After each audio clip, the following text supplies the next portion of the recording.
Writing ratios of two quantities in simplest form. So a ratio is in simplest form when all the numbers in the ratio no longer have any common factors, just like fractions.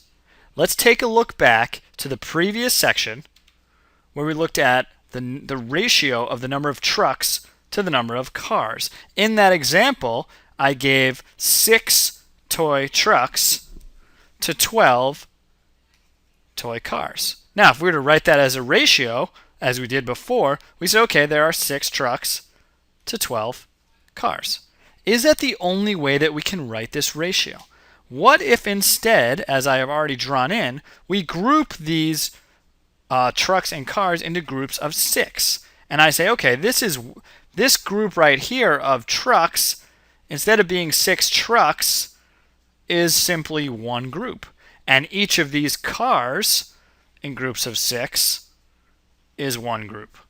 So now I have one group of trucks, each with 6, and 2 groups of cars, each with 6. So I can now write this, instead of writing this as 6 to 12, this ratio now becomes one group to 2 groups.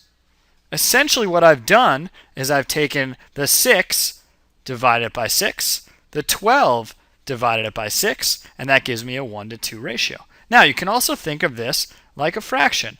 If I have a ratio of 6 to 12, I can also write this as 6 over 12. Well, what is this fraction reduced to? The lowest terms of this fraction is going to be 1/2, and that's exactly the ratio that we got when we grouped them by 6.